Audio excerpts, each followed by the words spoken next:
My name is Alex Pierce. I'm 35, and I've just come home from a career-defining business trip only to find the locks on my dream house have been changed.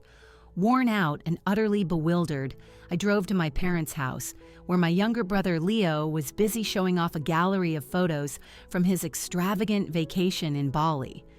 With a smug little smirk playing on his lips, my dad just casually announced, "Your house made their fun possible." The shock was so intense it felt like a physical impact, but all I could do was smile in return.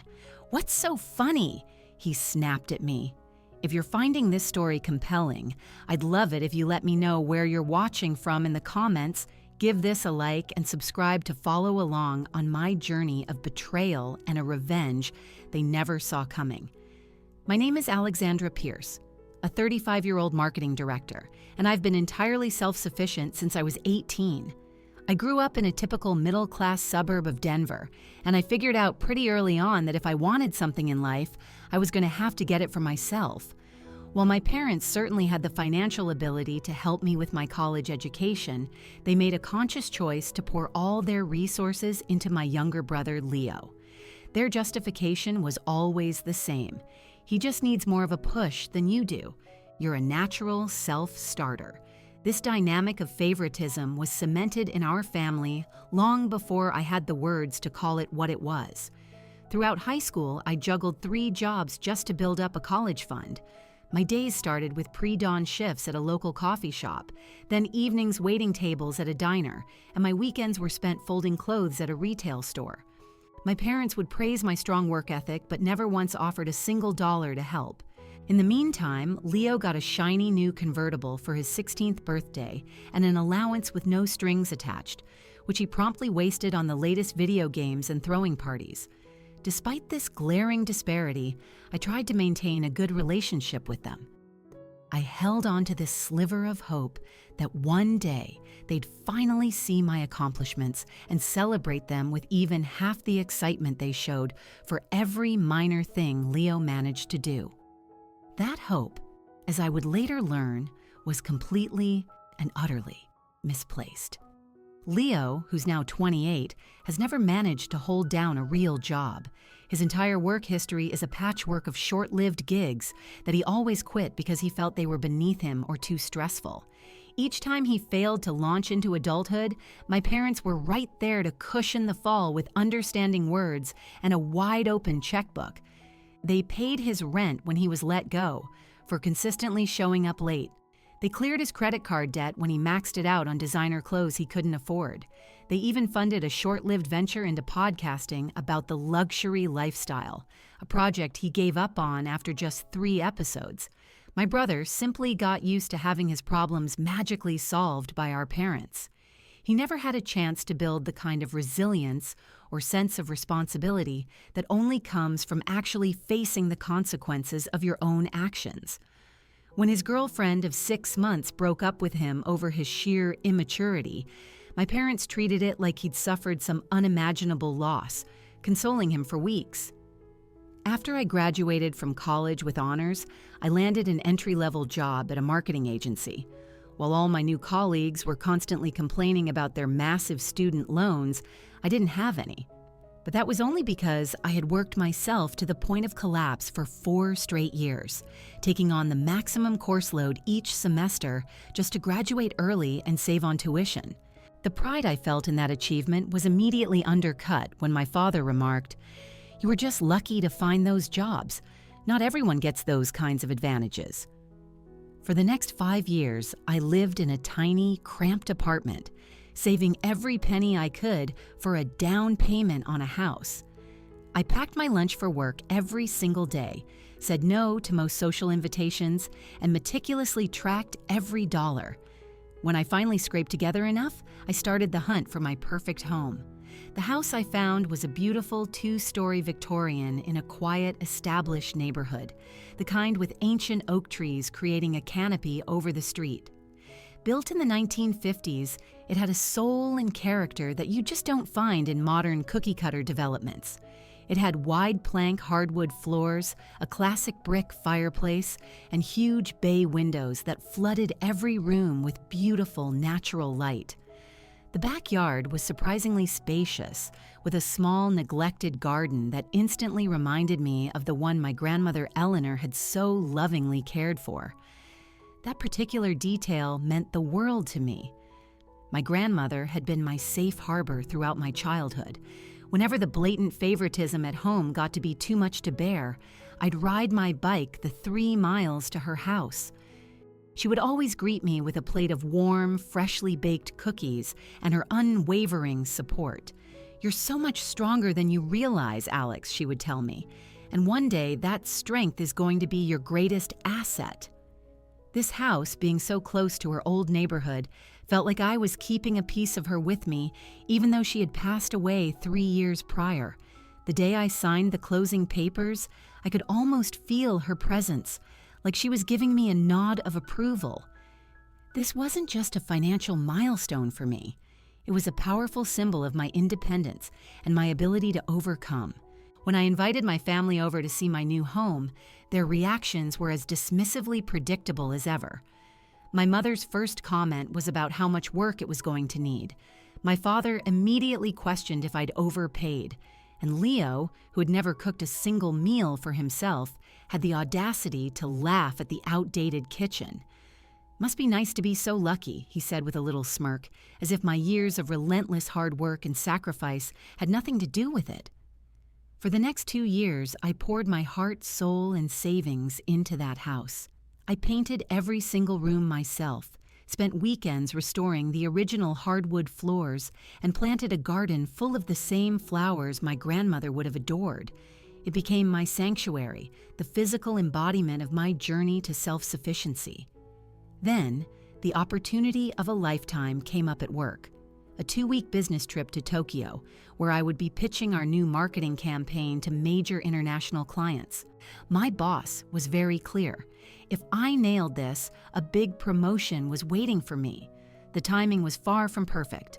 The trip would overlap with the peak blooming season for the rose bushes I'd planted in my grandmother's memory. I had arranged for a gardening service to come by, but my mother insisted I just leave a key with them instead. "We'll check on the house for you while you're away," she offered, all sweetness and light. Against my gut feeling, I agreed. The day before I was scheduled to leave, Leo called. His voice had that familiar, whiny tone of self-pity. His girlfriend of 3 whole months had just broken up with him over a text message. "I just need to get away, Alex," he moaned. "I need some time to heal from this betrayal." He started talking about needing a luxury vacation, maybe somewhere like Bali, something Instagram-worthy to show his ex what she was missing out on. When I gently asked how he planned to pay for such a lavish trip with his non-existent income, he let out a dramatic sigh. "Mom and Dad said they can't help this time. They claim they're saving for retirement or whatever. It's so unfair." A deep sense of unease settled in my stomach as I handed my house key to my mother that evening. She must have seen my hesitation. "Don't you worry," she reassured me with a pat on my arm. "We'll take good care of everything. I should have listened to my instincts. I should have made any other arrangement." But a misguided sense of family loyalty, combined with the intense pressure of my upcoming trip, completely clouded my judgment. I boarded my flight to Tokyo the next morning, completely oblivious to the fact that I was leaving my dream, my sanctuary, vulnerable to the very people who should have been its staunchest protectors. After 2 exhausting weeks of back-to-back presentations, high-stakes client meetings, and endless networking events in Tokyo, I was physically and mentally drained. The trip had been a phenomenal success. Our company had secured contracts with 3 major Asian corporations, but the constant pressure to be on had taken a serious toll. All I wanted in the world was to sleep in my own bed, in my own house, surrounded by the comfort and peace I had so carefully built for myself. My flight touched down at Denver International Airport at 8:30 in the evening. A steady rain was falling, smearing the city lights against the taxi window as we drove through familiar streets. As the driver pulled up to my curb, I noticed the porch light was off. That was strange. I had it on a timer, programmed to switch on automatically at sunset. Dragging my heavy suitcase up the front steps, I slid my key into the lock. It wouldn't turn. Thinking maybe I'd grabbed the wrong key in my exhaustion, I tried another. Still nothing. I took a step back and squinted at the door. The entire lock assembly had been changed. A wave of confusion and alarm washed over me. Had there been a break-in? Did my parents need to replace the lock for some emergency reason? I pressed the doorbell, thinking maybe they were inside, but there was no answer. The house was dark and silent. I tried calling my mother's cell, but it went straight to voicemail. My father picked up on the third ring, his voice sounding unusually cheerful. "Alex, you're back. How was the trip?" "Dad, I'm at my house and my key won't work. Did something happen?" There was a beat of silence on the other end. Then, "You should just come over to our place. We need to talk." The ominous tone in his voice sent a shiver down my spine. I got back into the waiting taxi and gave the driver my parents' address, a suburban home about 15 minutes away. As I walked into their living room, the scene that greeted me felt completely surreal. Leo was lounging on the sofa, a satisfied smile on his face as he scrolled through photos on his phone. My mother was bustling around in the kitchen, deliberately avoiding my gaze. My father was leaning back in his recliner, casually watching a basketball game. "What is going on?" I asked, my voice tight and strained. "Why was the lock on my house changed?" Leo looked up from his phone, his expression pure smugness. "Check these out," he said, turning the screen towards me. The photos showed him relaxing on a white sand beach, sipping a colorful cocktail by an infinity pool, and posing in front of a stunning overwater bungalow. Bali baby. 5-star, all the way. I stared at the pictures, my mind struggling to connect the dots. "How did you afford this?" "I thought Mom and Dad said they couldn't help." My father muted the TV and leaned forward. "We found another solution," he said, his tone chillingly matter-of-fact. "We sold your house." The words didn't just hit me. They went through me. I felt my knees go weak, and I had to grab the back of a chair just to stay upright. What?" "We sold your house," he repeated, his voice firmer this time, as if I were the one being difficult. "Got a good price for it, too. All cash offer. Closed in 10 days. My mother finally came out of the kitchen, nervously wringing her hands. Leo really needed this trip, Alex. He was just devastated after Ashley broke up with him. You know how sensitive he is? I was struggling to process the sheer audacity of it. You sold my house without my permission. That's illegal. How could you even do that? My father just waved his hand dismissively. We had your key.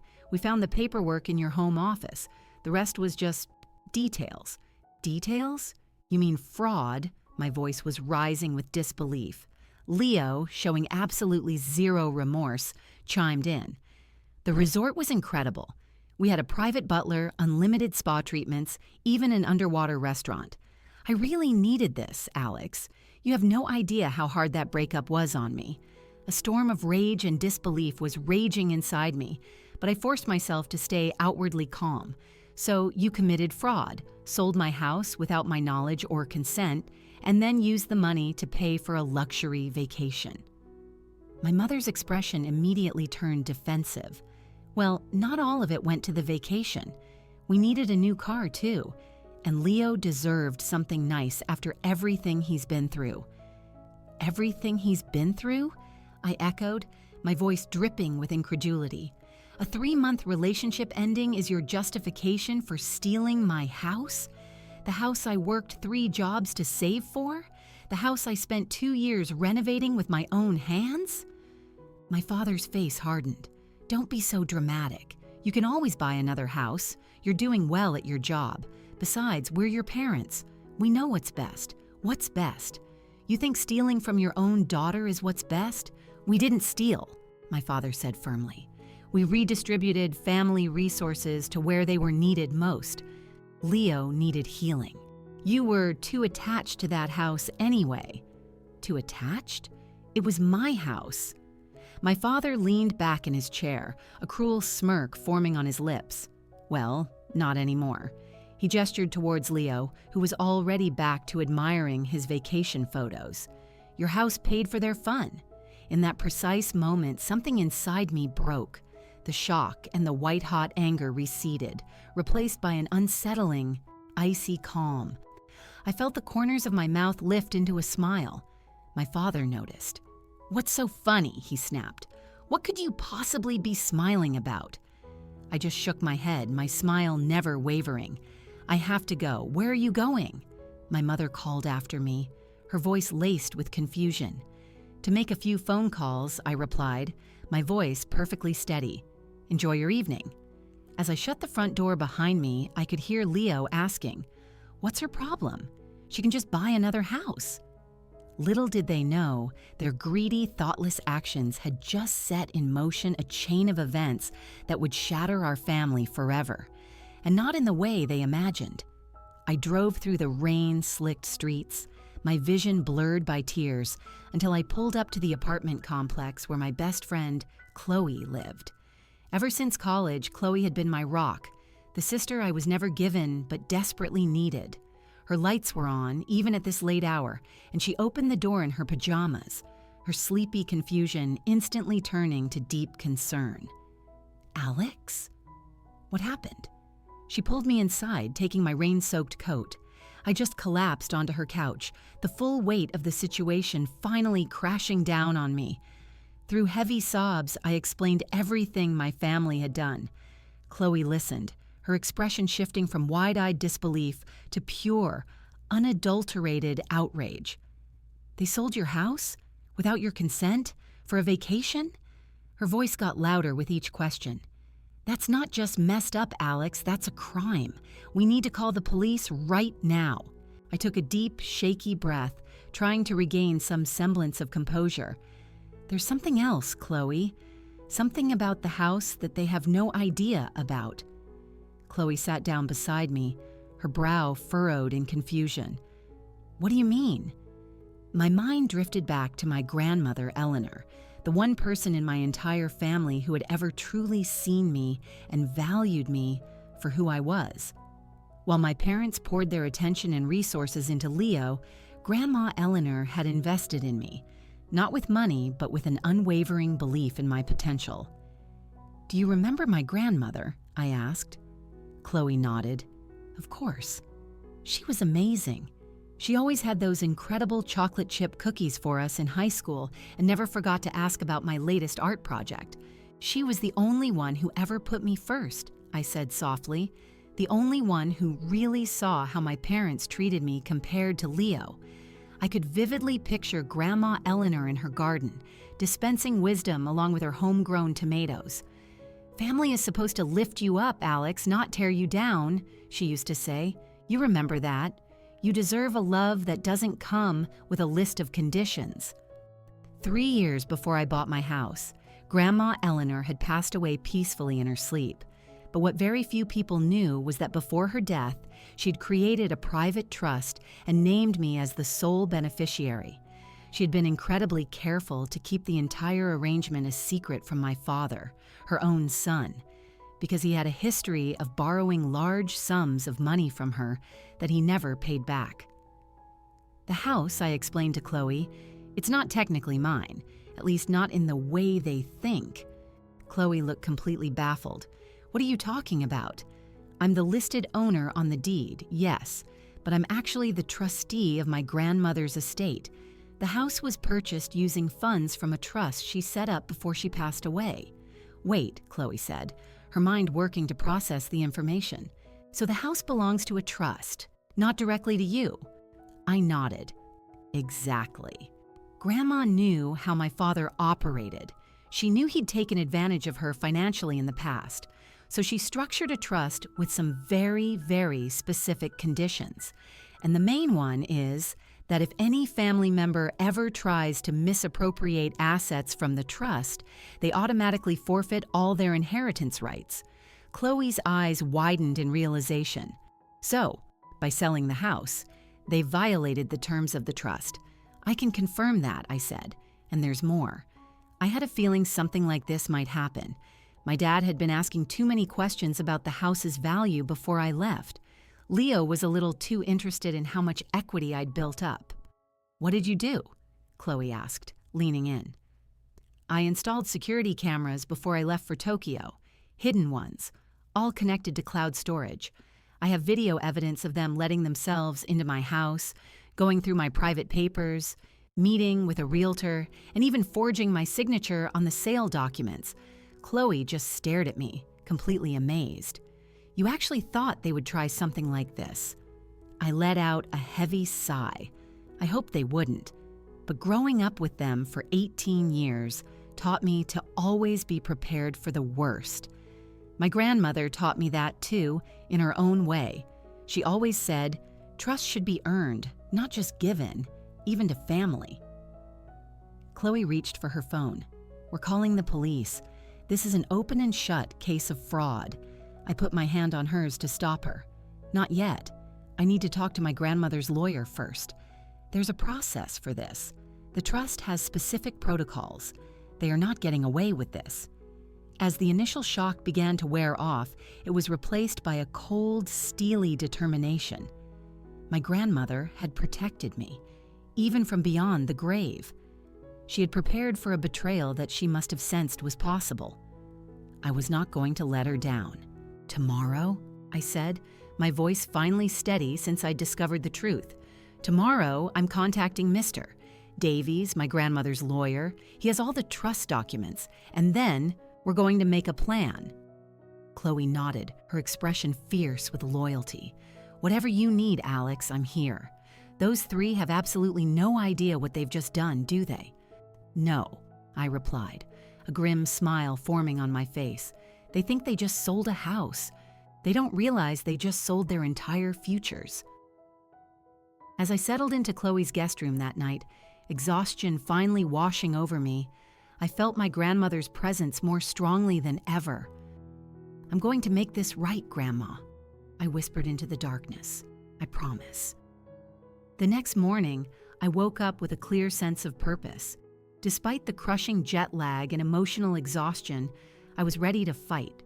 Chloe had already left for work, but she'd left a note on the kitchen counter, called in sick today, making breakfast. We have a war to plan. Over Chloe's pancakes, we mapped out our first moves. My top priority was to meet with Mr. Davies, my grandmother's attorney and the legal administrator of her trust. I called his office the second it opened at 9 a.m. "Alexandra," Mr. Davies greeted me, his voice warm but with an undercurrent of concern. "I was just about to call you. I've received some rather unusual paperwork regarding a property held in the trust." "Are you selling the house?" "No, Mr. Davies," I replied firmly. "I am not. But my parents and my brother forged my signature and sold it without my knowledge or consent while I was out of the country." The sharp intake of breath on his end of the line told me everything. That is a very serious allegation. And unfortunately, it aligns with what I'm seeing in these documents. Can you come to my office today? 2 hours later, Chloe and I were sitting across from Mr. Davies in his downtown Denver office. At 65, with a full head of silver hair and piercing blue eyes, he had the commanding presence of a man who had spent decades winning in courtrooms. He had been my grandmother's trusted advisor and close friend for over 30 years. "First," he said, placing a thick folder on his polished mahogany desk, "let me assure you that this sale is not legally valid.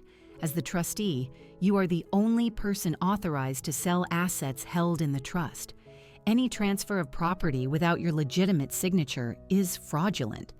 "Can we reverse it?" I asked, a sliver of hope cutting through my anxiety. "Yes, but it will take time. The purchasers are innocent parties in this, and they have rights too. They likely have no idea about the fraud. We will need to involve the police, as forgery is a criminal offense." I nodded, feeling a mix of relief and dread. "What about my grandmother's provision? The one about family members who try to misappropriate trust assets?" Mr. Davies' expression turned grim. "That provision is ironclad. According to the trust documents, any family member who attempts to take or convert trust assets for their own benefit immediately forfeits all rights to any inheritance or benefit from the trust.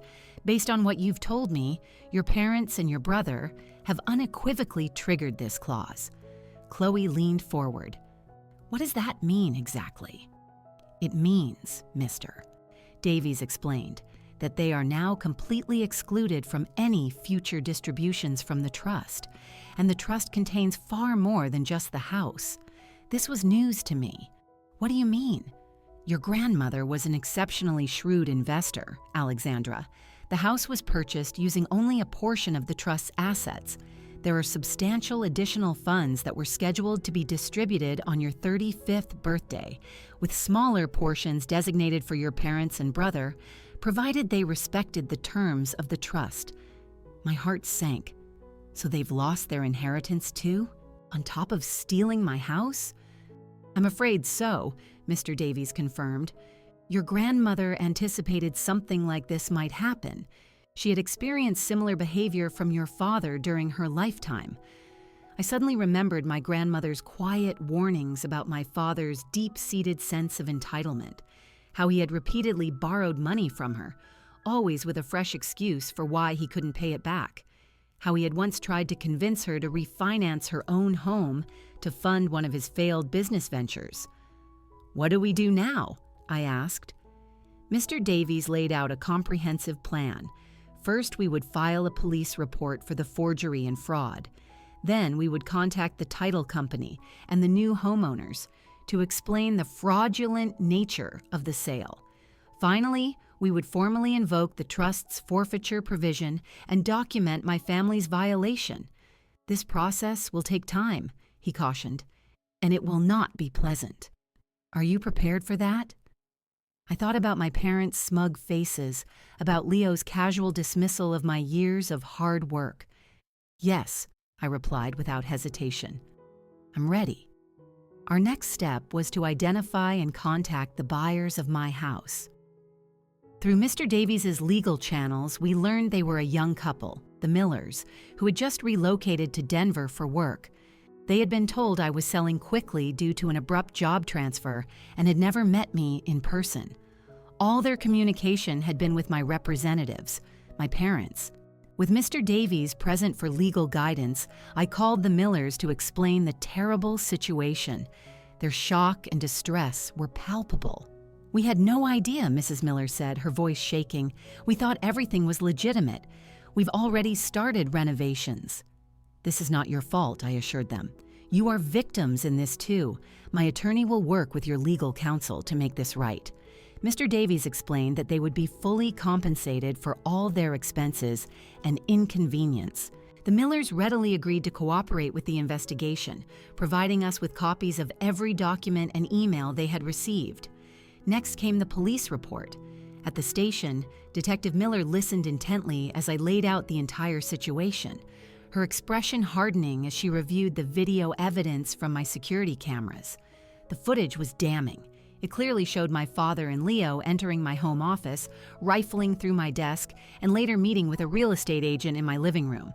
Another clip captured my mother at my dining room table, practicing my signature over and over before finally forging it on the sales documents. This is pretty clear-cut fraud and forgery, Detective Miller said. We'll need statements from the buyers and the real estate agent, but you have very strong evidence here. As we were leaving the police station, I got a call from my cousin Ben, one of the only relatives I was still close to. Alex, what is going on? Your dad just called my dad in a total panic, saying you're trying to get them arrested. I explained the whole sordid story to Ben, who had always been aware of my parents' blatant favoritism. I'm not surprised, he admitted, but even for them, this is extreme. Did you know they also bought a new luxury SUV with the money? And Leo has been bragging about his trip all over social media. This new information only fueled my resolve. Through Ben, I learned more about the full extent of their betrayal. The house had sold for $450,000. Leo's Bali trip had cost nearly $65,000, including first-class flights and the private overwater villa. My parents had purchased a brand new luxury SUV for $55,000. The rest of the money was sitting in a new joint account they had opened, and they were already chipping away at it with various shopping sprees. "There's something else you should know," Ben added hesitantly. "This isn't the first time they've tried to get at your grandmother's money. About a year after she passed, your dad approached my dad about trying to contest her will. He was convinced there was more money hidden somewhere that you were keeping from them. This revelation, while painful, didn't surprise me. It just confirmed what I already knew about my family's character and reinforced my determination to see this through to the end." Over the next few days, Chloe and I meticulously documented everything. We compiled financial records, trust documents, the video evidence, and statements from the Millers and others involved in the fraudulent sale. Mr. Davies prepared the formal legal notices that invoked the trust provisions and officially disinherited my family members. We should deliver these in person, I decided. I want to see their faces when they finally realize the full consequences of what they've done. Chloe squeezed my hand. "Are you sure? It's going to be ugly." "I'm sure," I replied. "But I don't want to do it at their house. That's their territory. I want neutral ground with witnesses." After some discussion, we settled on a family gathering. I would invite my parents and Leo, along with other key extended family members, to a dinner in a private room at a local restaurant. There, with our relatives as witnesses, I would lay out the truth and present the legal consequences of their actions. Ben helped arrange the dinner, telling my parents that I wanted to clear the air about the recent events. They agreed immediately, probably assuming I had accepted my fate or was even preparing to apologize for my overreaction. The night before the confrontation, I sat alone in Chloe's guest room, looking at an old photo of my grandmother and me in her garden. "I wish you were here," I whispered. "But in a way, you still are. You prepared for this, didn't you? You knew they might try something like this." In the photo, my grandmother's eyes twinkled with the wisdom of someone who saw through all pretenses, but still chose kindness when possible and firm boundaries when necessary. I knew I would need both tomorrow. "I'll make you proud," I promised the photo. Not with revenge, but with justice. The private dining room at the Riverfront Steakhouse was elegant, with large windows overlooking the South Platte River. I had arrived early with Chloe and Ben to make sure everything was set. Mr. Davies was scheduled to arrive shortly before the main event, along with Detective Miller, who had agreed to be present in an unofficial capacity. My family members started arriving around 6:30 p.m. My Aunt Carol and Uncle Thomas, my father's sister and her husband, Cousin Patricia and her husband Mark, my mother's brother, Uncle Mark, and his wife Catherine. These were all people who had watched the toxic dynamic of our family play out for years, who had seen the preferential treatment Leo always received, but had never once stepped in. My parents and Leo arrived last, a fashionable 15 minutes late. My mother looked anxious, fiddling with a new designer handbag, no doubt purchased with my house money. My father, on the other hand, appeared confident, almost smug, as if this dinner were just a formality before I caved. Leo was, as usual, completely absorbed in his phone, probably still curating photos from his ill-gotten vacation. "Alex," my father greeted me with forced cheerfulness.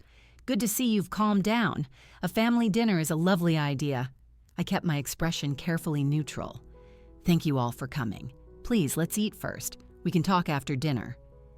Throughout the meal, the conversation stayed on safe, superficial topics. The weather, the local sports teams, an upcoming family wedding. My parents seemed to visibly relax as the dinner went on without any drama. Leo even started boasting about his trip, describing the underwater restaurant and his private butler service in cringeworthy detail, completely oblivious to the gross inappropriateness of flaunting his stolen luxury. "The snorkeling was insane," he gushed. "You could see manta rays right from the deck of my water villa, worth every single penny, every single one of my pennies," I thought, but I held my tongue. Just as dessert was being served, Mr. Davies arrived, followed closely by Detective Miller. I introduced them simply as my guests, and I watched my father's expression shift from confusion to wariness. "Before we continue," I said, standing up to address the whole family, I'd like to explain why I invited you all here tonight. The room fell quiet and all eyes turned to me. As some of you know, while I was in Tokyo on business, my house was sold without my knowledge or consent. The proceeds from that sale were used to fund Leo's vacation to Bali, a new car for my parents, and various other purchases. My father immediately interrupted, his voice sharp. "Alex, this is hardly the time or place to air family disagreements. We've already discussed this." "No, Dad, we haven't discussed it. You informed me of what you did. There was no discussion." I turned to address the wider family. What you might not know is how this sale was accomplished, and I have some evidence I'd like to share. Before my father could object again, I nodded to Chloe, who connected her laptop to the room's large projector. The screen lit up with footage from my hidden security cameras. The first clip showed my father and Leo in my home office, searching through my desk until they found my financial documents. "Here it is," my father's voice said clearly in the video. "The house is worth at least $450,000, more than enough for what we need." Leo's recorded voice was eager. "Can we really do this? Will it work?" My father's response was chilling.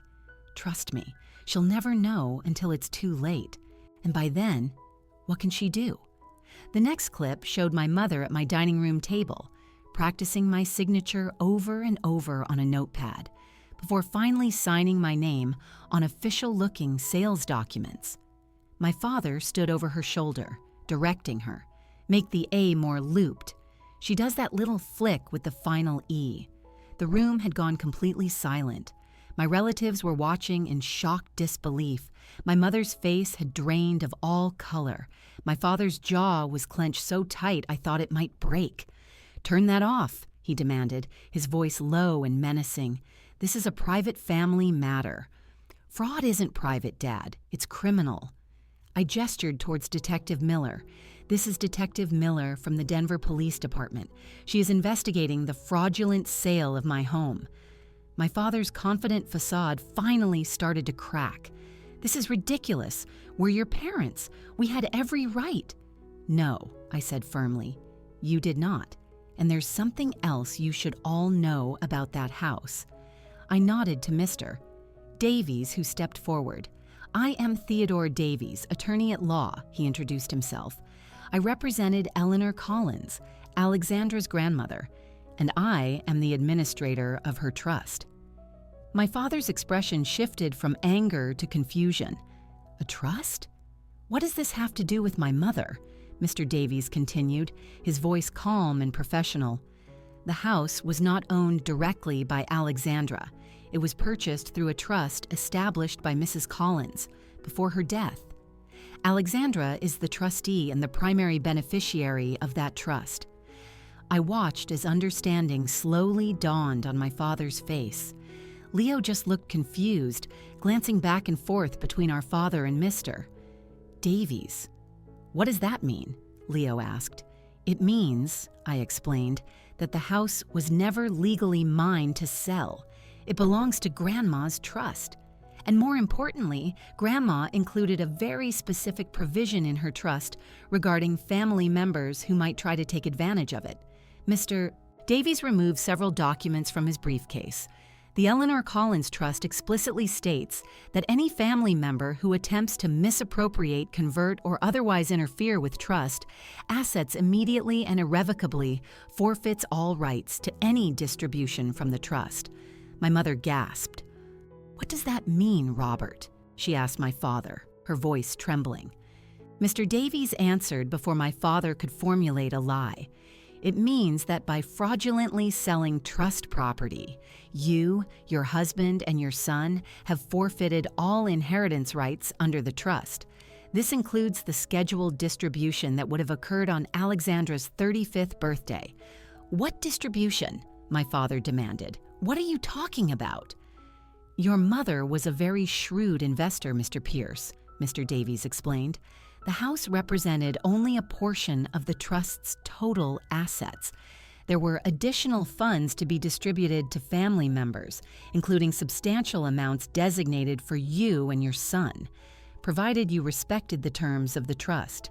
The color drained completely from my father's face.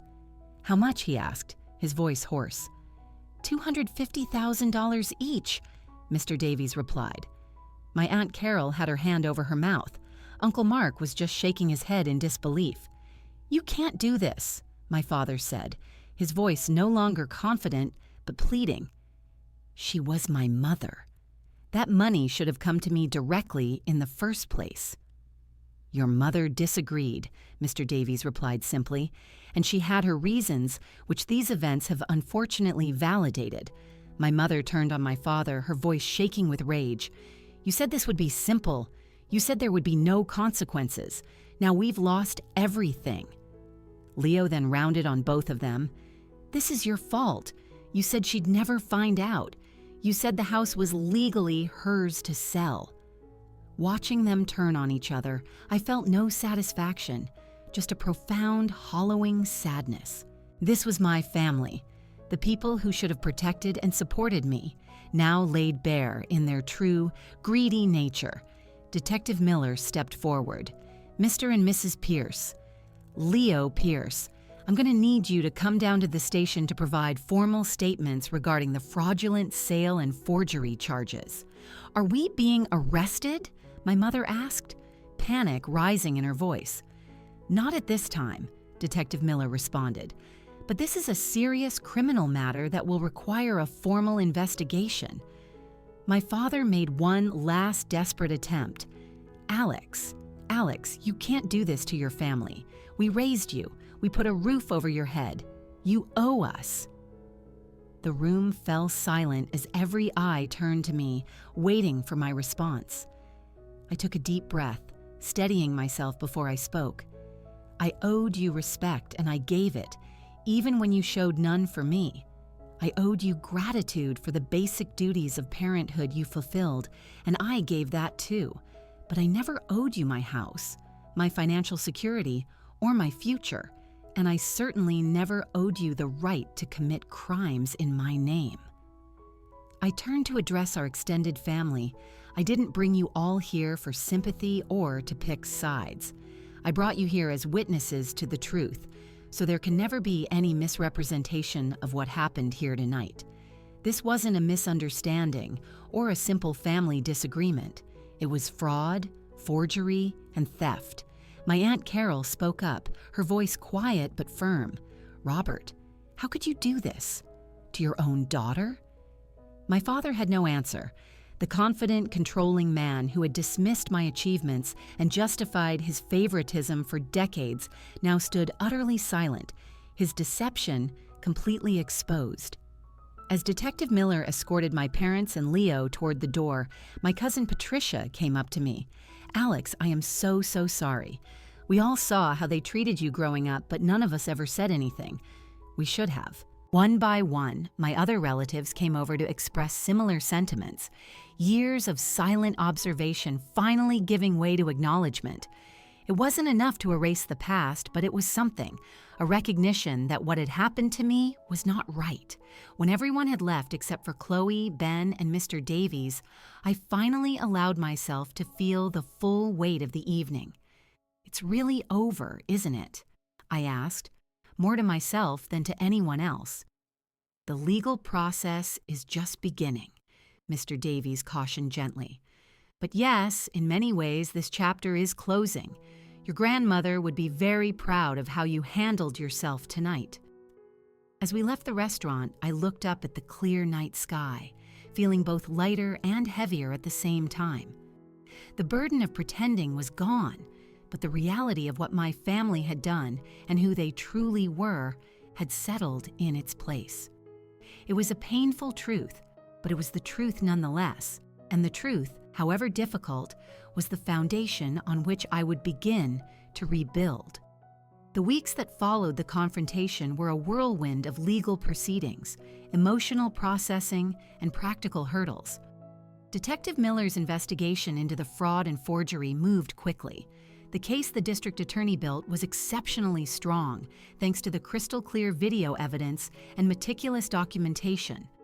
My father, using the last of the money from the house sale, initially hired an expensive criminal defense lawyer.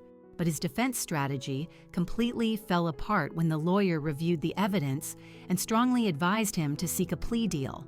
The forged documents, the damning video footage, and the corroborating statements from the real estate agent and the Millers left no room for denial.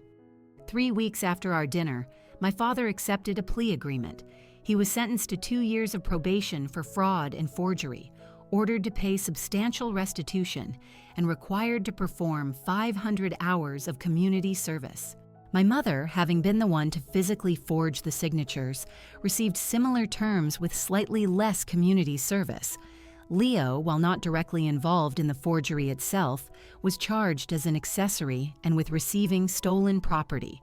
He was given 1 year of probation and, most significantly, was ordered to repay the entire $65,000 cost of his Bali vacation. In parallel, the legal process to reclaim my house moved forward. Mr. Davies worked tirelessly with the title company and the Millers' lawyers to unwind the fraudulent sale. The Millers, though understandably disappointed, were cooperative once they understood the full scope of the fraud they'd unknowingly participated in. They were fully compensated for all their expenses, including the renovations they had started and the costs associated with finding a new home. 4 months after I had returned from Tokyo, I finally regained legal possession of my house. Walking through the front door for the first time since the betrayal, I was struck by how different it felt. The physical space was mostly unchanged, but its emotional landscape had been permanently altered. This house, once my precious sanctuary, now felt heavy with the memory of my family's betrayal. The financial fallout for my parents and Leo was severe and immediate. The restitution payments wiped out their savings, and the legal fees drained what little was left from the house sale. My parents were forced to put their own home on the market and downsize to a small apartment in a far less desirable neighborhood. Leo's collapse was perhaps the most dramatic. Ordered to repay $65,000, he was suddenly faced with a reality he had never been prepared for. His credit cards were maxed out, and his spotty employment history made finding a decent-paying job nearly impossible. He was forced to sell his designer clothes, his electronics, and finally his car. When even that wasn't enough, he took a job at a local car wash, working long, grueling hours for minimum wage plus tips.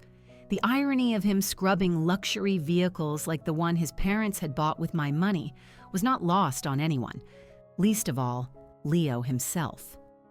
6 months after the confrontation, I started receiving a series of text messages from my mother. They began as apologies, describing their deep remorse and the hardships they were now facing. "We never meant to hurt you," she wrote. "We just thought you would understand. It was for family." I didn't respond. A week later, another message arrived, this time more demanding, asking if there was any way to revisit the terms of the trust. I forwarded the message to Mr. Davies. His reply was swift and clear. The forfeiture of their inheritance is irrevocable under the terms of the trust. No amount of negotiation or reconciliation can change that. They are attempting emotional manipulation to recover their financial losses.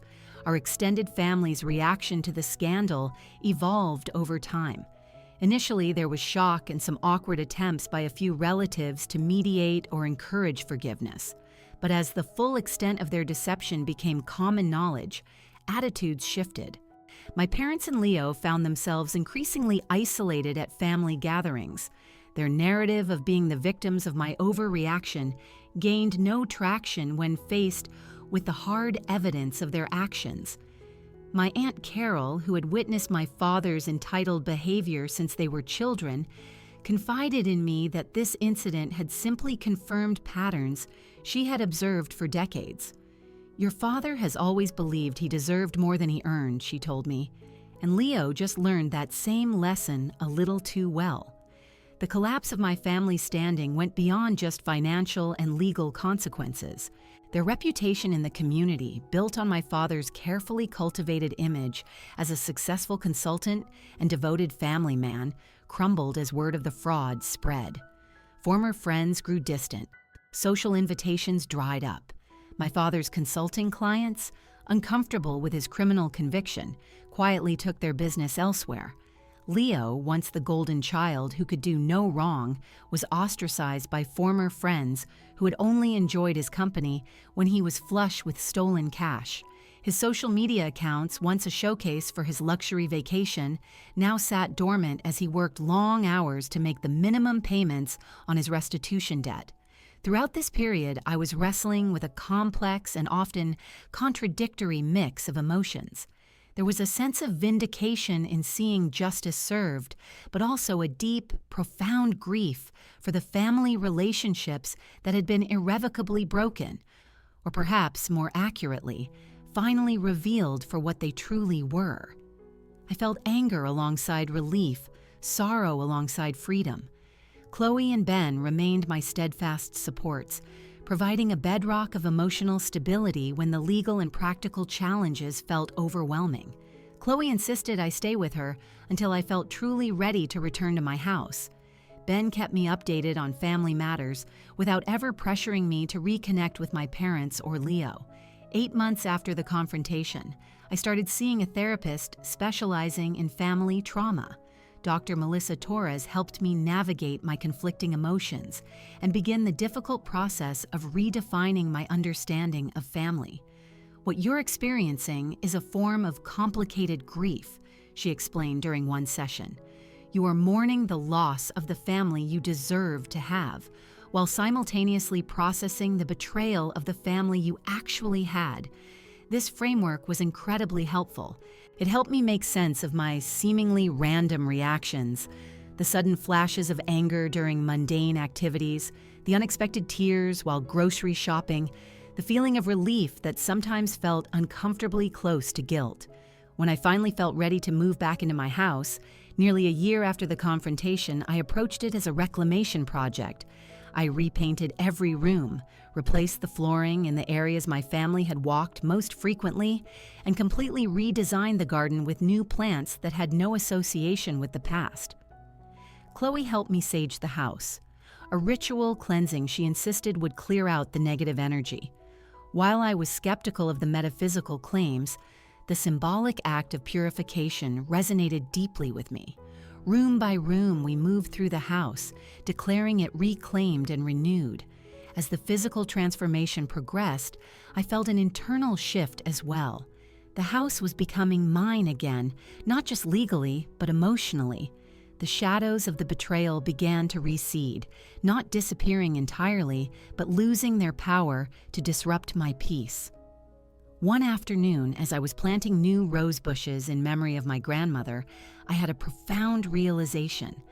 The greatest theft my family had attempted wasn't the house itself, it was my sense of self-worth.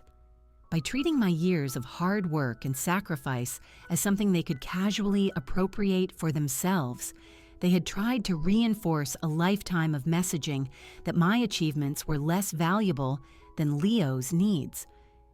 In refusing to accept their actions, in fighting for justice rather than surrendering to their narrative, I had reclaimed far more than just a piece of property. I had asserted my inherent value and my undeniable right to be treated with respect. My grandmother, I knew, would have seen this as the true victory, far more important than any financial or legal outcome. As the second year after the betrayal began, my parents made one final attempt at contact. Leo had moved to another state to try for a fresh start, and they were considering following him. "We are still your parents," my mother wrote. "Family should forgive." After careful consideration and a discussion with Dr. Torres, I composed a brief response, the only communication I had initiated since the confrontation. "I do not wish you ill. I hope you find peace and growth in your new location. However, I have learned that true family respects boundaries and treats loved ones with dignity. When those fundamental elements are violated, forgiveness might be possible one day, but the restoration of trust requires more than just words. It requires transformed character, demonstrated over time. Until or unless that occurs, I will be continuing my life separately from yours." I didn't expect a meaningful response, and none came. Just a flurry of accusations, calling me unforgiving and listing all the things they had supposedly done for me over the years. It only confirmed that my decision to maintain distance was the right one for my well-being. My house, once a symbol of achievement, then a site of betrayal, had transformed once again. It was now a testament to resilience, a physical reminder that what others attempt to take from us does not define our worth or our future. Like the new garden blooming where the old one had been, something beautiful could indeed grow from even the most painful disruption. 2 years after that fateful day when I returned from Tokyo to find my house stolen, my life had transformed in ways I could never have anticipated. The painful journey had led to unexpected growth and profound revelations about the nature of family, trust, and personal strength. My career had flourished. The successful presentations in Tokyo led to long-term partnerships that elevated my standing within the company. 6 months after the confrontation with my family, I was promoted to Senior Director of International Marketing, a role that came with a substantial salary increase and much greater creative control. Professional success was satisfying, but the more meaningful transformations happened in my personal life. I had cultivated a circle of friends who showed me what genuine support looked like. Chloe remained my closest confidant, the sister in all the ways that truly mattered. Ben and I kept in touch, our shared family history creating a bond that transcended the fractures elsewhere. I also found new friendships through a support group for adults dealing with family estrangement. These were people who understood the complex cocktail of grief and liberation that comes with setting firm boundaries with toxic family members. We started celebrating holidays together, creating new traditions to replace the ones lost to necessary distance. My relationship with my parents and Leo remained severed. Occasionally, news would trickle down to me through Ben or other relatives. My parents had followed Leo to Arizona, where he had, ironically, found work in resort management, serving clients just like the one he had briefly been during his stolen vacation. They lived in adjacent apartment complexes, their financial circumstances still severely constrained by the consequences of their actions. Sometimes, in quiet moments, I would feel a pang of sadness for what might have been, if only they had been capable of genuine love and respect. But those moments grew less frequent as I built a life filled with people who valued me for who I was, not for what I could provide. The house itself had undergone a complete metamorphosis. Beyond the physical renovations, it had become a gathering place for my chosen family. Monthly dinner parties filled the dining room with laughter. The garden, now lush and vibrant, hosted summer barbecues and autumn harvest celebrations. In the study that had once been invaded and violated, I established a small foundation named after my grandmother. The Eleanor Collins Trust for Young Achievers now provides scholarships and mentoring for young people who, like me, were building their futures without family support. Using a portion of the trust funds that would have gone to my parents and Leo, we were able to help 10 students annually with their college expenses and professional development. It was through this foundation that I met Michael, a financial advisor who volunteered his expertise to help our scholarship recipients. Our professional relationship blossomed into friendship and then, slowly, into something deeper. Unlike in previous relationships, where I had hidden parts of my family history out of shame, I shared my full story with Michael early on. "Your grandmother was a wise woman," he observed, after hearing about the trust and its protective provisions. "She saw what was coming and made sure you would be protected." Michael understood boundaries and respect in a way that made me feel safe. He had his own complicated family history and recognized the courage it took to prioritize one's own emotional health over hollow family obligations. Our relationship grew deliberately, built on a solid foundation of mutual respect and genuine care.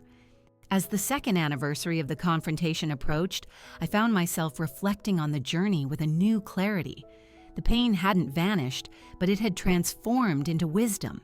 The betrayal, as devastating as it was, had revealed truths that, while difficult, had ultimately set me free from a lifetime of emotional manipulation and conditional love.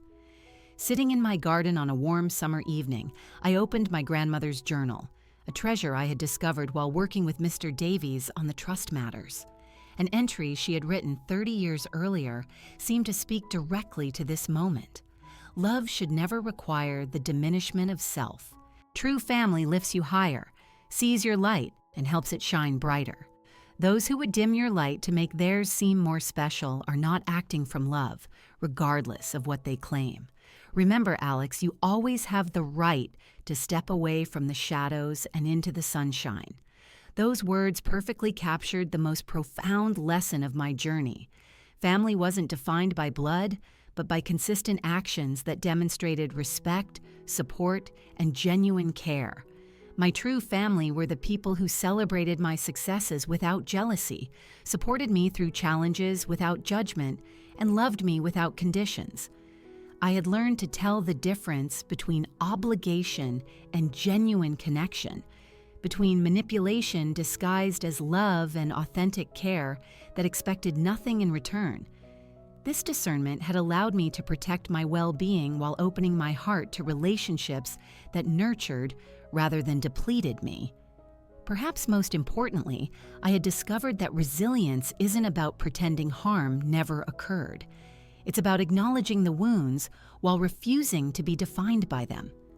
My parents and Leo had tried to reduce me to a resource they could exploit. By rejecting their definition and reclaiming my own narrative, I had affirmed my inherent worth, independent of what I could provide to others. As I closed my grandmother's journal, I felt her presence as clearly as if she were sitting beside me on the garden bench.